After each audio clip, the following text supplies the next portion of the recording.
Good evening, everyone. Thank you very much for joining us this evening. This is only our second online version of the Library Insights that we normally run on site at the Wellcome Collection in the viewing room. But tonight we're broadcasting from a little place in Maidstone here, and also with our artist. She'll tell you more about where she is later. I'm delighted to welcome back Amanda Couch this evening. She's worked with us before on site and delivers a very unique and interesting performance style lecture. I think you're in for a treat this evening, personally. So normally we are in a room where we're able to show aspects and items from the collection. And we have talks that are on the themes of the nature of the collection. They're very broad in the library. We have books from alchemy and witchcraft to air conditioning, time, what happens after death, for example. So it's a very broad collection. The format this evening is to have a talk and presentation by Amanda, which will include new pieces, new art pieces that she's done especially for tonight. And then we're going to open it up to questions afterwards. We are going to be using the latest tech of WhatsApp here. Other platforms are available to have your questions beamed over to us so that we can relay them to Amanda. And we thought tonight we'd have a bit of a fun competition. The best question, thought or comment is going to receive this lovely book which will be posted to you after the event, and we're going to put Amanda on the spot later to decide which was the best question, thought or comment. There we go, a book on art and science and Darwin, some really nice illustrations in there, so that could be winging its way to you. If you'd like to remain anonymous, don't worry, we can contact you via your email afterwards. So I think that's nearly it for the intro. My name is Danny Rees. I'm the engagement officer at the Wellcome Collection. I'm a white male with dark hair, and I'm wearing a white shirt with a blue tie, and I have glasses. So, yes, that's the format tonight. So I'm going to now hand over to a very good friend of the library. I know she's done a lot of research here in the past, Amanda Couch, who is a senior lecturer at the University of the Creative Arts at Farnham. She is also a practicing artist, very busy, so I am delighted she could join us here tonight. So Amanda, I'm just going to hand over to you, and if you'd be kind enough to describe yourself for the viewers at home. Thank you. Thank you, Danny. It's great to be here. Yeah, I feel like I'm just talking to my screen, and so that's kind of what we're going to talk about tonight. So yes, I am a white female with brown, although there are flecks of grey in my bobbed haircut, and I'm in a pale pink top. And I think that's probably, I haven't got spectacles yet. So yeah, I think maybe I will begin. So thank you everyone for coming. So I'm going to be talking about surfaces, the surfaces of skin and screens. There is a very little specific attention paid to the skin in early medical conceptions of the body, writes literary scholar Stephen Connor in The Book of Skin. For many civilizations, the skin is understood primarily in its role as a covering that keeps the body inviolate or free or safe from injury or violation.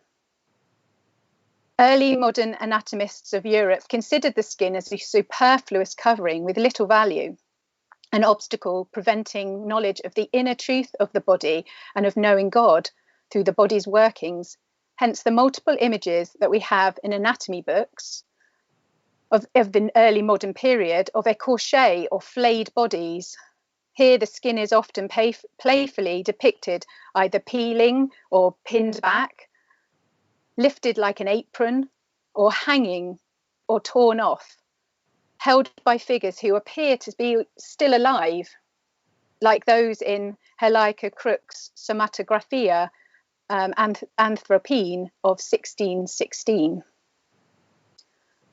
Rather than surplus, we now understand the skin's vital role as the largest organ belonging to the integumentary system.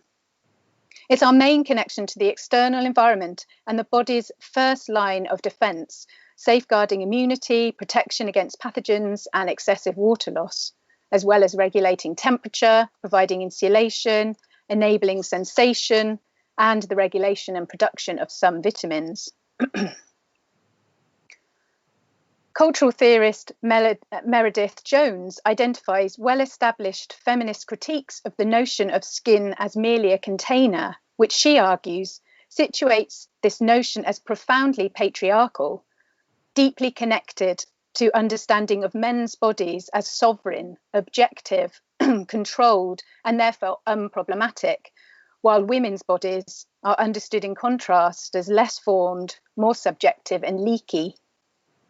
Skin, therefore, should be considered much more than merely a defensive membrane. It is our conduit for our connection through touch, central, she writes, to our interactions with each other and the world.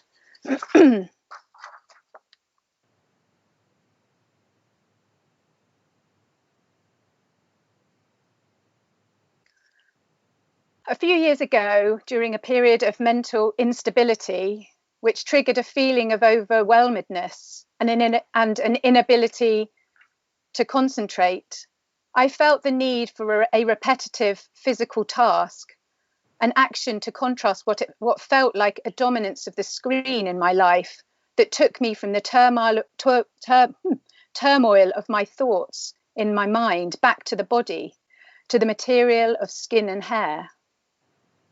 Such a connection between mental illness and the skin is apt, recalling the fact that in the 19th century, the skin began to be associated with the temper of the mind, functioning as a reserve and restorer of nervous energy.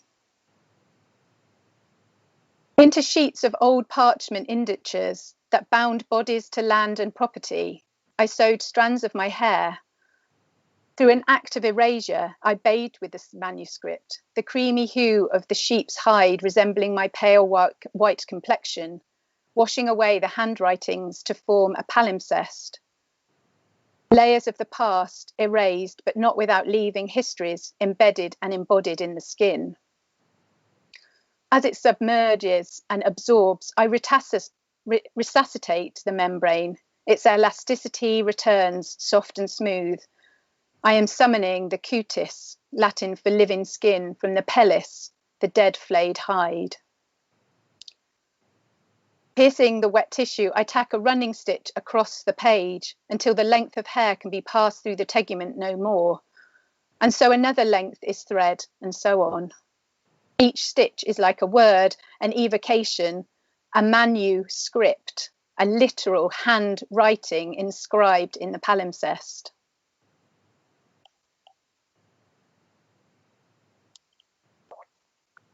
Classifying skin in two possible ways, art historian George Didi Huberman asks, is it tegument, that which merely covers, or is it dermis, that which is uncovered and sensitive, i.e. is it surface that separates, or one that connects, is alive and able to feel and communicate?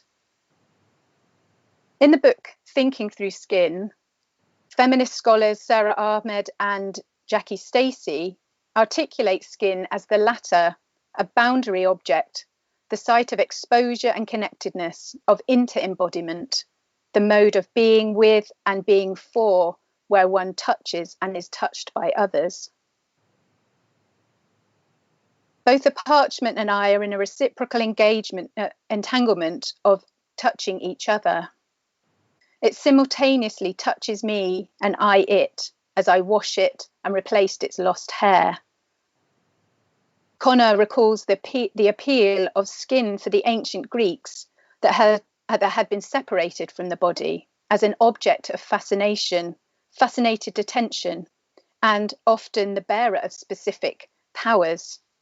He writes, You could be made more entire, more yourself by taking on another's skin.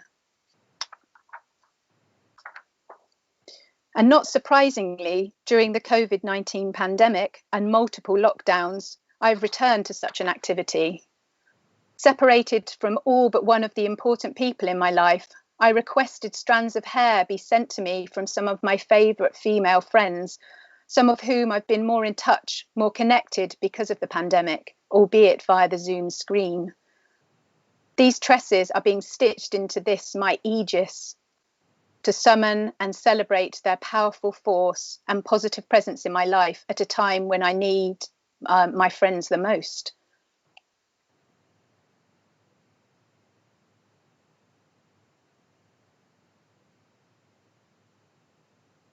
These actions and ideas have implications for all of us at the moment as I speak these words and as you listen to and or read them via the slick display of your screens.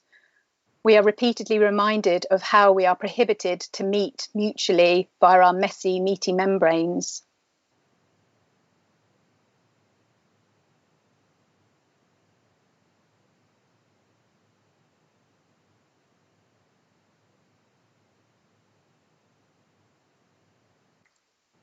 In their introduction to the 2017 special edition of the journal Theory, Culture and Society, dedicated to the surfaces and vision, Rebecca Coleman and Liz Oakley Brown are challenging the notion that has permeated Western thought that surfaces, seemingly like skin, as I mentioned earlier in early modern understandings of the body, are things to be delved under and got beneath.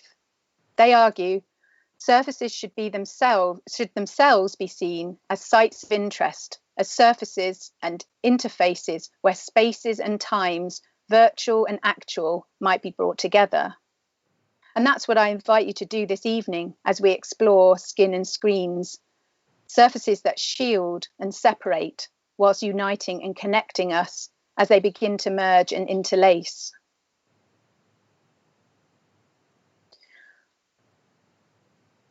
We will start by considering the photograph described by Stephen Connor as the first modern skin surface, where a correlation was established between touching and looking, skin and image. In his chapter Mortification in Thinking Through the Skin, Connor dreams that photographs have been touched by the world, leaving its trace upon the surface of the photographic film. Photographs remove the eye from looking and touch us. Philosopher Laura U. Marx would call this haptic visuality, where vision triggers a tactile experience in the body, the eyes themselves functioning like organs of touch. In this tangible act of looking, we might draw on literary theorist Roland Barthes' analysis of the tactility of the image from Barthes' 1980s book, Camera Lucida. He muses, from a real body which was there, proceed radiations which ultimately touch me, who am here. The photograph of the missing being touched me like the delayed rays of a star. A sort of umbilical cord links the body of the photographed thing to my gaze. Light, though impalpable, is here a carnal medium, a skin I share with anyone who has been photographed. With this in mind, with this image in our minds of the photograph mediating the body of the subject via a naval conduit to the eyes of the viewer, we might imagine the electronic screens of our laptops, tablets and smartphones as an extension of the photograph, projecting the video photographic representations that you are currently gazing on, and radiating via zeros and ones through the umbilical cord of the internet, light waves pulsating along fibre optics through the hundreds of thousands of miles of underground and submarine cables beneath the ocean floors. Despite our understanding of the cloud where our data is sometimes backed up, the internet is actually a very physical, tangible thing.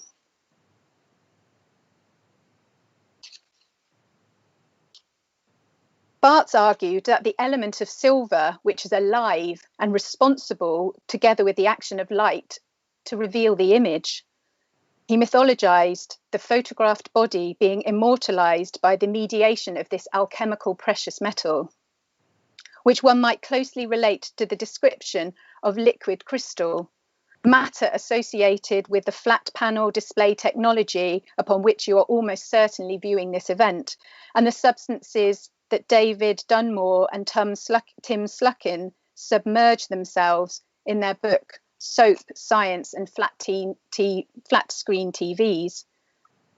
Here they pronounce liquid crystals as strange materials, a new form of matter, one that is neither a liquid nor a solid, and, although not considered alive, are imbued with remarkable properties, which recent biomedical research is discovering may help in repairing human tissue and curing disease.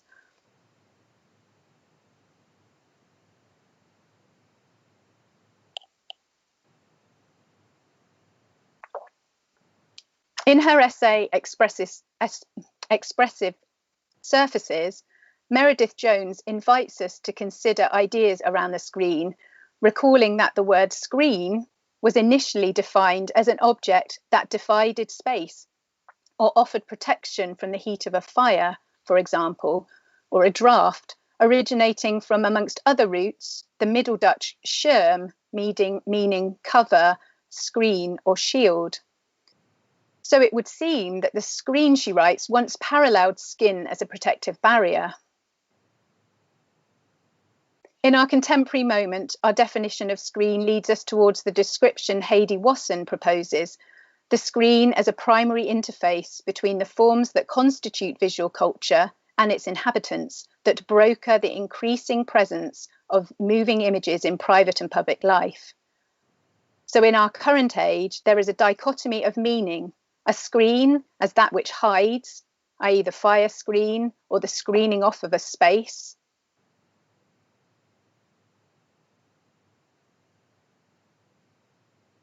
alongside that which shows, that which shows and expresses in our age of electronic visual culture.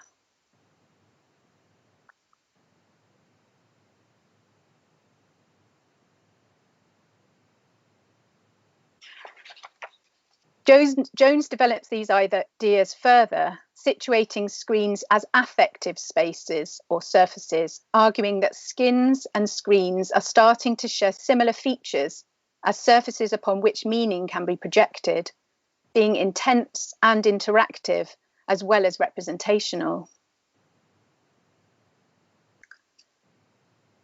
If we were in a usual conference call space, we might be seeing each other in our individual panels or windows, and we'd usually only view our heads and shoulders, and we'd be sat for ages. Although I am not able to see you, nor you each other, I invite you now to stand up in front of your screens, as if your cameras were on, and focus its would-be gaze on your abdominal area. So I've got to try and figure out how to do this. So hopefully you're able to see me. So what I'd like us to do is to breathe into our bellies.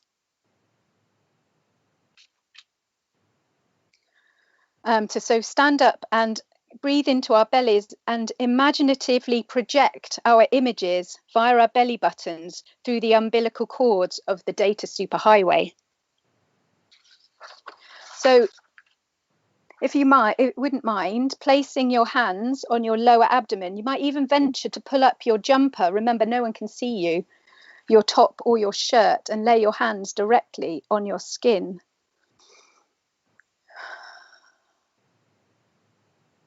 Going to check that you can see my belly.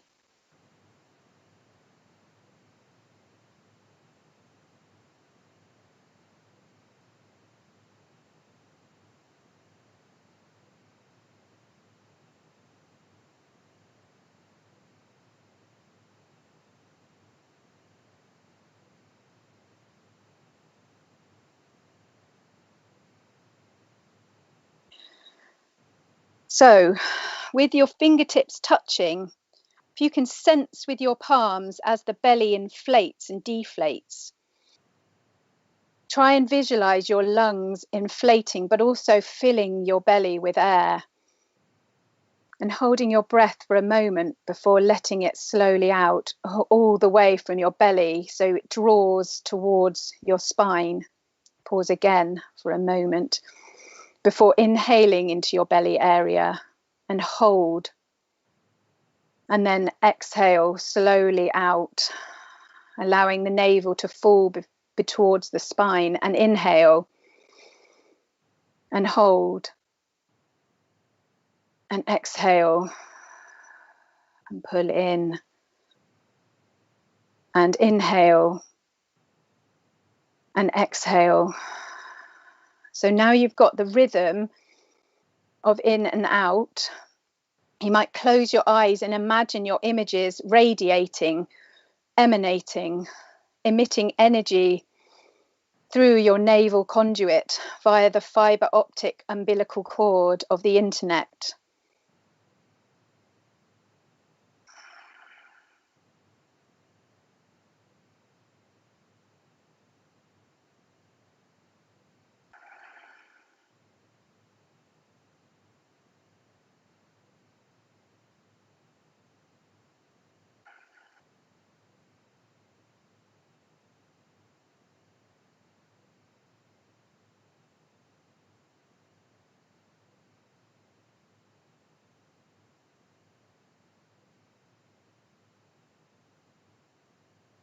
So I am radiating here in Surrey by the active matrix liquid crystal display of my laptop screen. I am emanating to touch you through a navel conduit of data from my belly to you, to your eyes and ears, wherever you are.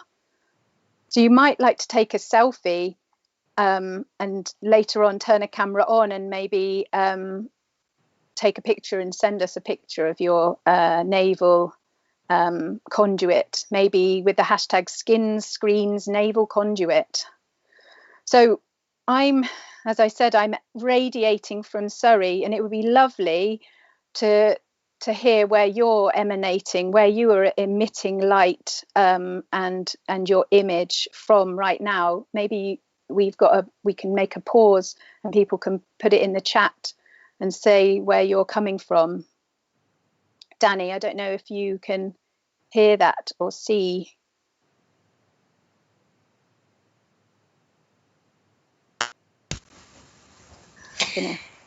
Yes, I'm just going to see if we get some relays of that. It'd be great to hear where you're radiating from. We've got some lovely questions coming in as well. It might take a moment in the ether, Amanda, for it to get through to us. Well, it's got to travel a long way sometimes from all over the world to bounce back, depending on where people are from. Have we got any?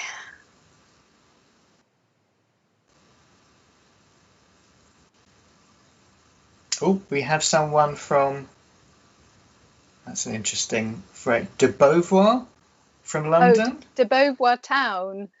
I think that's kind of near Islington in London, I think. I think I might be right, unless it's de Beauvoir somewhere else. We've got someone who is radiating all the way, excuse me, all the way from Niagara Falls in Canada. Amazing. Well, that is some radiating. That's some emitting. Yeah, another Southeast London person. We're a bit southeast of England heavy, but we've got a big emanation coming from Niagara Falls. Wow. I wonder what the time is there. Yeah, the afternoon, maybe, or late morning, midday, possibly.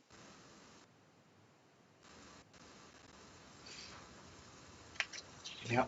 More from oh, and someone is beaming in from Prague. Fantastic. Hello, Prague. Another person from Surrey. Oh, hello, Surrey. Also Paris. So it's a lovely international audience this evening. Well, that's what this opportunity brings us, isn't it? That not all of those people would be able to make it to the viewing room if we were doing this in the Wellcome Collection on Euston Road. We're definitely international, Amanda. We've got Paris, Hastings, Fife in Scotland, and Newham in London now. Great. Well, thank you. Well, maybe we'll hear more from the geographical reach of our emanation a little bit later. But having travelled kind of geographically via the chat and hearing where you've all been emanating from, maybe it's time to go back in time for a moment.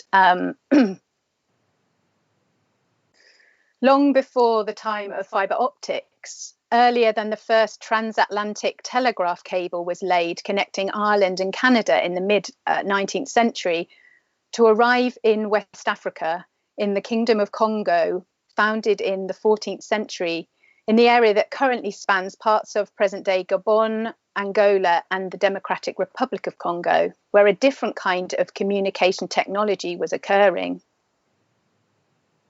Oh, I've failed to show my emanating image. Never mind.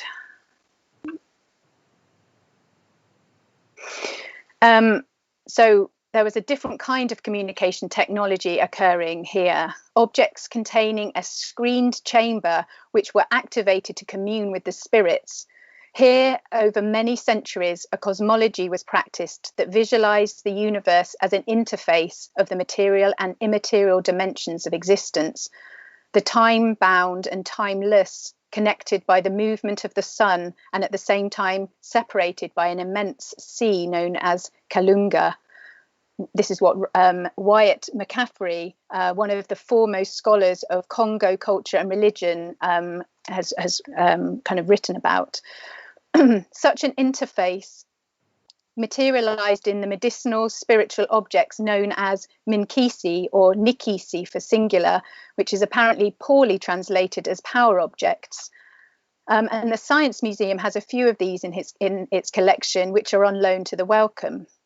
Shown here, one is attributed as coming from the Mayumbi tribe from around 1890 to 1925, and one from the Bakongo people from around 1882 to 1920. But it's thought that these practices go further back to long before the 15th century, prior to the colonial era in Congo history. These carved wooden figures whose right arm and hand are held high. The one made by the Bakongo is covered in nails, and the Mayumbi figure is nail-free. The figures contain a box-like shape with their abdominal cavity called muyu, which would have held medicinal matter called bilongo to attract and or direct the nikisi or spirit into the object, to seek out the cause of illness, to fight it and protect it from future harm.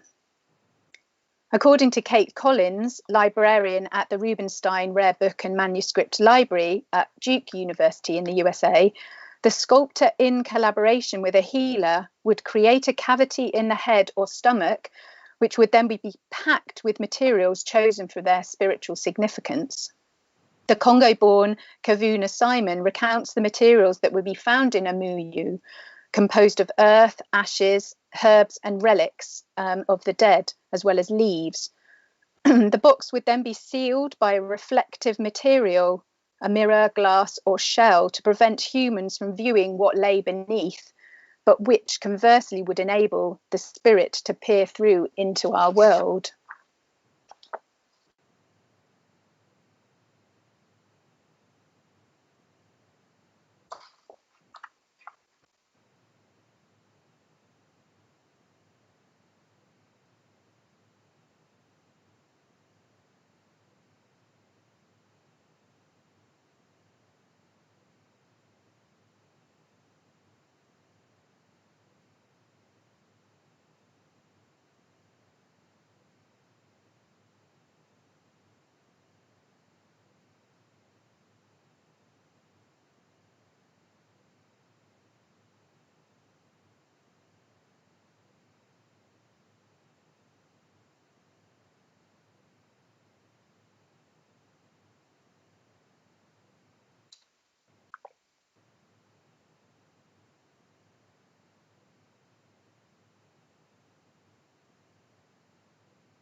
Filming the liquid crystal display of an Amazon Kindle as it reflects the liquid crystal display of my Mac screen might draw associations to and reference the clay or kaolin found in many of these objects, which, as mused by Mary McKernan in her thesis on the Minkin Sea, materially connects the watery realm, separating the world of the living, or the Mbumba, from that of the dead, the Mempemba.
During the periods of lockdown that we've been experiencing for nearly a year now, we are only able to come together and experience being with others, the only safe kind of interaction we have outside of our household or support bubbles, is because of the possibilities of screens.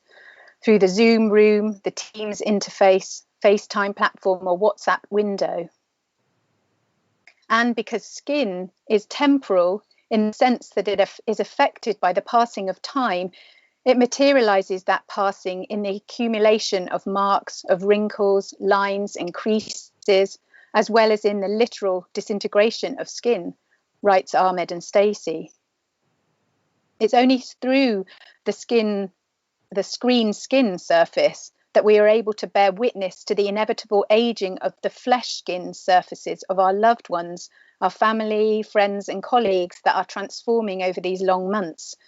The maturing features whose skins are sagging, lines etching deeper, age spots darkening, eyes sinking. And it might be the very increase of screen time that is exacerbating the appearance of premature aging, according to the various skin experts out there. As well as these acquainted countenances, we may have been able to meet strangers, make new friends, and go on virtual dates with people whose skins we've never seen in the flesh, whose bodies we have yet to touch, whose lips we have not yet kissed, and whose membranes we hope to mingle with in the coming months. Hence, Jones intimates that the screen operates as both separating membrane and connecting facilitator between sensing body and image, and so confounds the real and the represented, the seen and the felt. In these, our virtual meeting places, there seems to be a coming together of skin and screens, says Jones, where previously they were understood as distinct and incompatible surfaces, they are now increasingly merging.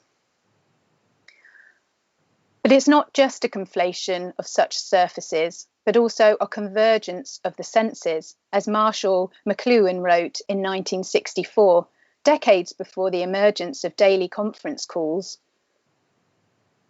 It begins to be evident that touch is not skin, but the interplay of the senses, he writes.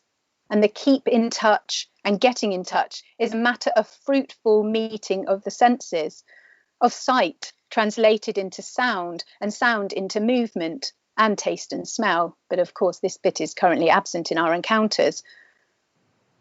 Perhaps the pandemic has helped us get back in touch with friends and family who we might have lost touch with, but we aren't actually able to physically touch them.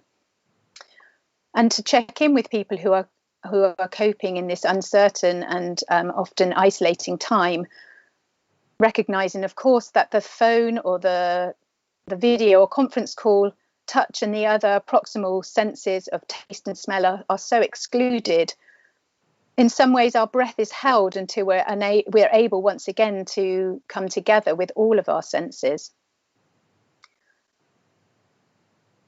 The term virtual touch has been coined by performance maker and scholar Naomi Bennett, where affective sensory responsive touch can be elicited through non-tactile senses. Writing since the pandemic, reflecting on the restrictions of our social interactions, Bennett beckons us to contemplate that embodied experience can still be valued, honoured and activated through virtual connectivity. We don't know what the future holds, but recent headlines suggest developments in technology where bodies and screens further merge through the super thin electronic skin that can turn the back of your hand into a digital display, and e-contact lenses, which are also a display. And so distance and proximity by way of the body and the screen are certainly moving ever together and overlapping, ever closer together and overlapping.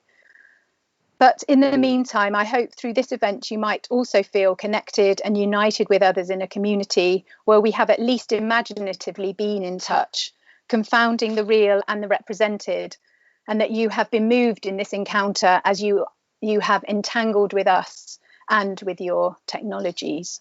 Thank you. That's the end. Come out of fantastic. Screen share. Thank you. Thank you, Amanda. Before I forget, I'm going to just mention a few of those that are reaching out to us again, and where they're from. Yes, do please collect yourself after that. Fantastic. Thank you so much. We have people getting in touch from Walthamstow, Warwick in the Midlands, radiating and touching each other from Edinburgh. We then are followed up with Glasgow, Lisbon, ! And I have a nice message here. I am radiating from the top of York Hill in southeast London. We also have Essex, the fantastic Leyton Orient. Yep, that's so just to acknowledge and hello to everybody out there connecting with us tonight. Amanda, we have got some really, really interesting questions here, and I don't know how I would go about answering them because they're so wow. So we're going to go, if it's okay with you, while you just compose yourself, we're going to go to the very first question that came in actually before we even started tonight. So it's a bit of a long one, so bear with me. If the screen is a stand-in for our skin, what would you say the screen cell of the screen is? Okay. That's a tricky one. I don't know. I'm terrible at answering questions. I'm going to just put that out there now.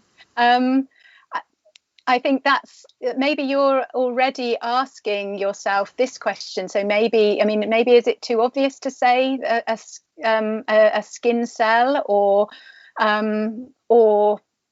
substances that I've been reading about, like the LED screen. I'm really a terrible kind of scientist in that sense. Like I've had a terrible kind of experience of being taught science at school, and I wonder what my life would have been like if I'd have had better science teaching. So I've been trying to get my head around. And the LED screen, the light doesn't emanate out, it's kind of backlit, and it's through these kind of magical materials and the way that they're kind of shifting on and off. Or maybe I've kind of confused the LED screen with a liquid crystal display. So I'm going to pass on that one. I'm sorry. That's absolutely fine, don't worry. Yes, I think if I was going to go pixel, that'd be a bit obvious. But what I loved in your pictures was there's almost like an organic beauty to when you're really close up on some of those liquid crystals. It's almost like it's it's something growing. So it was lovely to see that. Thank you. Okay, they don't get any easier, by the way. So the next one, although this is nice. What practices can help us create a feeling of connection amidst our on-screen interactions? That's a nice one, isn't it? I mean, those are different, different things. For me, like that last bit that I was talking about with the senses, like I think that's what I miss most, is sharing meals with people and sharing the smells and the those proximal senses. So, some people have been eating together. We haven't as a family, across in our various, we kind of make cakes together and eat our cakes. But I think maybe cooking together could be really nice. I kind of feel like that's something I'd like. Our internet's terrible in the kitchen, but to one of my neighbours was doing kind of, in the first lockdown, she was teaching her friends to cook over screens. They'd go through a recipe together. So things like, yeah. And another, maybe walking outside together in different places. So you take that could be nice, a nice way to share experiences when you're maybe, I kind of talk to quite a lot of my friends if I'm on the phone when we're out and about, and sort of like, oh, I've just seen this bird or this smell. And one of my friends, who I don't think is here, she was telling me to be like a dog and then describe the senses, describe the smells. So I think it's trying to somehow bring those other proximal senses maybe into play. That maybe if I was doing, after having researched this, and doing this, I might think of a way to bring those smells and taste. So I did a workshop with the Royal College of Physicians in September, and people prepared, it was all about digestion, and people prepared something to eat, and we shared a discussion a little bit about that. Maybe that is that a good enough answer? Unfortunately we can't hear back, can we? We can't get someone to respond. So maybe if those people who I've answered the questions for to start with want to kind of say whether that was adequate or not. No, that is lovely. It's funny you saying that, because it does make you think, when we talk about sharing, it's things that you miss, like smells, temperature. And it's lovely to sort of try and describe that to someone and try and, make them feel the here and now. It's really lovely. Yeah, but the irony of that, of course, is that you're going into thinking about language. So you're taking yourself out of that in order to observe and then translate that into language. So that's kind of problematic as well. But maybe that, doing things together that you would do, cooking and eating, or if you liked perfume, sending each other the same perfume. And I mean, I'm not a perfume lover at all. It's like the weirdest thing for me to say, and kind of perfume like makes me kind of really anxious smelling it on other people. But it might be something that you do like that, to kind of have those shared experiences across the senses. Now, does this sound familiar to you? Did you write a paper in 2017 called "Does My Data Look Good in This"? I did.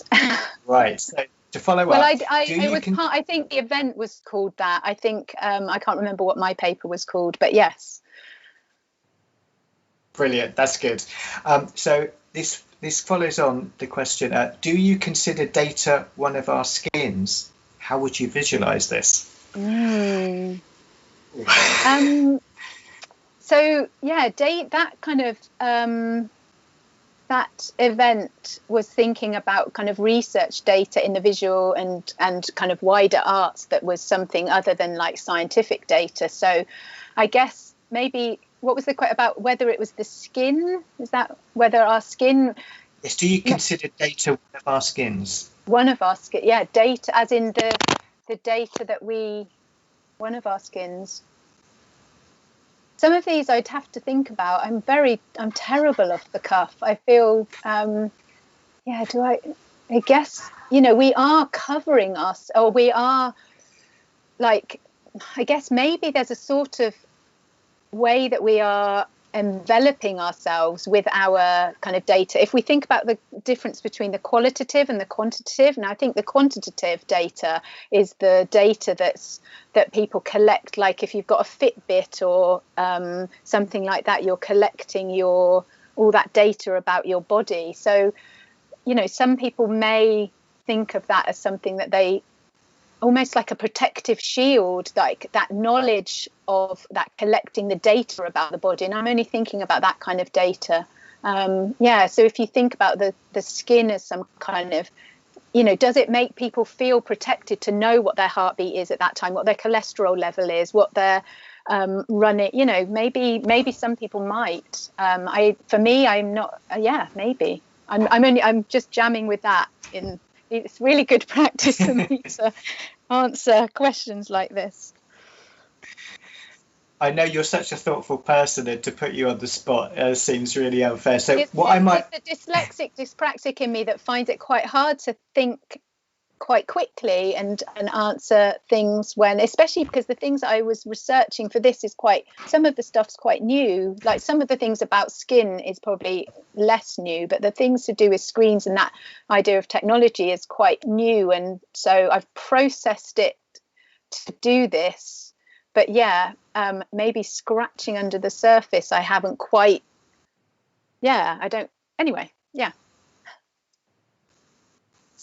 So what I might do, Amanda, is I might just read through some of these, and you don't have to answer them, but it'd be just quite nice to just share them with everybody listening, because there's some really lovely insights here. So we have someone here saying, the current thought is fascia. Connective tissue is the largest organ in the body, connecting all parts of soma faster, even the nervous system. Does that resonate? Well, I think that's a really interesting thing, and the speed of which, you know, we feel things and sense things is quite incredible. I'd just like to read through a few more, because they are quite interesting and complex questions, but comments. In an age of fake news, do you think the screen, like skin, can function to cover and divide space between people politically or socially through polarization? That's a massive one. That is a massive, you know, I maybe I'll just comment on that, you know, well, we're realizing that the screen, like the access to screens and the access to this virtual world is very, very kind of polarized, isn't it? And the digital poverty is a term that, you know, that maybe before the pandemic only a small part of society would be thinking about, but actually, you know, different parts of the country not having fast enough internet, but also, you know, I teach, and we're all obviously having to teach fine art online, and students are, you know, trying to write essays on a phone because the computer's crashed or broken, or borrowing computers from different members of the household. And I think, you know, just on that, in terms of hardware, it's really problematic. But yes, and I'm not someone who knows how that could be fixed. I don't know if I had, you know, had got a job in a part-time job in an academy, an academic, you know, whether I'd be able to even do this thing with you, because I don't know if I'd be able to afford to have a computer that was fast enough to be able to do this stuff. But you know, it is an issue. Right, we're getting some lovely comments about things like cooking together. It's really nice. I think people are definitely identifying with that. There are an awful lot of interesting comments here, and I'm conscious of time, so I'm going to have a quick scroll through here.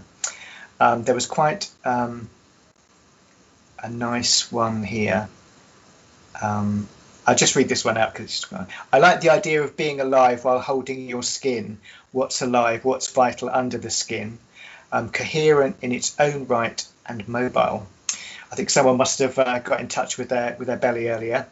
And just to mention this, someone has mentioned, have you heard or do you know about Merleau-Ponty and his idea of flesh? That's a good nod there. Idea of flesh as ultimate and original component. So someone's mentioning that. It's good to know you're aware of that one. Merleau-Ponty he's on my radar, but would have been a good thing. When you do something like this, you find some stuff, and I'm probably Merleau-Ponty, definitely. Thank you. I will explore that. Thank you. And we also have, this is a bit of a gentler question here, wanting you to talk a little bit about the concepts of exposure on both screen and skin. Just interested if you wanted to just say a bit more about exposure of both screen and skin. Is that because I showed my belly? I think so. Yeah. I thought that it was important to I wanted to touch the skin, and I wanted to suggest to people to touch the skin. And then I was umming and ahhing as to whether I would do that. And I wanted to have the belly button there. And I'm a performance artist. So I felt like I needed to model how I wanted you to be working, or thinking about those things. But I'm aware that perhaps I didn't warn anybody. But I also thought it's exposure. But bodies are, I don't think I was showing anything that was problematic. Hopefully my belly is definitely a little bit podgy because of COVID and not being able to be outside, and I thought, well, that's quite a good thing to show, a kind of anyway, I don't know whether I'm going to answer that. Exposure and I'm not someone who normally exposes themselves on the internet. Thank you. There's just one or two things. Again, I don't think that it's hard to answer, but this is a lovely question. With things are excreted from skin, e.g. sweat. Do you think there could be an electronic metaphor for this? Bit abstract, I know. I'm an art student. I do quite like that one. Yeah, I like that. Well, at some point, I guess this kind of membrane might. I mean, those kind of that image I showed of this nude kind of development of skin. So if people were going to have actual kind of displays on their skin, they would have to be breathable, and so and presumably if you sweated too much, then it would maybe need to be much more permeable. So I quite like that idea. Thank you. And we've had so this is an interesting one. I know you tend to talk about skin in the general term, but one question is, does race figure in your skin and screen analogy? I realised that we can't not. I kind of wanted to draw attention to my awareness of my kind of skin colour without being overt with it, which is why I was talking about it just in the bath. I don't know, as this is all still kind of being early formed in kind of progress. I think I'm going to say yes, but I haven't got any detail on that at this stage. Thank you. That's just nice to acknowledge that question there. And maybe as we're running out of time, if I can, this is another one here, just to maybe finish on this one. And thank you all so much for your questions and comments. Maybe we can just end on this one. Could you say a bit more about being made more yourself by taking another's skin? ? Yeah, there were kind of practices in ancient Greece where kind of skins of other animals. So the aegis was possibly a skin of oh God, can't remember. Anyway, so an animal that was like then created as a kind of shield. I think the Gorgons, maybe one of the Gorgons was using it. But that idea of wearing another kind of another creature's skin, or kind of, you know, stepping into it's almost like, I guess, thinking about stepping into the shoes of somebody else. But there was this kind of I wrote that a while ago and now I've completely forgotten it. That's the dyspraxic brain for you. But there was this kind of practice that kind of was to do with kind of the aegis and that kind of special powers and this kind of protection that was connected. But if people can get in touch with me via a numerous kind of social media if they wanted a bit more of an answer to that, I'd be better at finding my brain and research with that and then finding that. But it is quite a nice I think there's a kind of an image of on a vase with maybe like a pelt of a lion with this kind of beautiful drawing with the sort of head of the lion kind of over the head and pelt. So there was this often what's the word? Yeah, kind of your own kind of internet says it's really gone dodgy. Okay. No worries. That probably is a good place to leave it. And it's a really good point, Amanda. Thank you. There's so many brilliant questions that people have put in. I'm sorry we didn't have a chance to get through everything, but I'm sure, you know, we could follow this up, and Amanda would be happy to do things over the email. And we have got links to your website and ways to contact you in the online information. Amanda, thank you so much, because I know it's very hard being put on the spot when you have such really, really deep and interesting questions that can't just be instantly answered.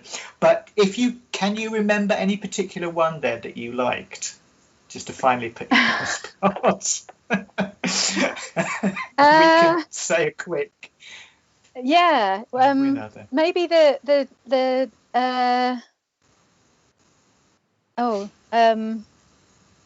yes, the data in the skin. I like that one. Data, brilliant. And the judge's decision is final there. So the person that sent in the data question, if you could contact us or through our team, I'd be happy to put that in the post for you. Wow, Amanda, thank you so much. I was genuinely mesmerised with watching you sew hair through that parchment. It was both sort of slightly creepy but absolutely fascinating. I really did enjoy the thought that you've put into this, and I think it's lovely that you're talking about something so topical and you made it relevant for us. So thank you once again on behalf of everybody for agreeing to do this. And I know it's not easy. We're used to working physically, and you've tried to do something here in a very different medium. So thank you again for that. There's just another couple of thank yous as well.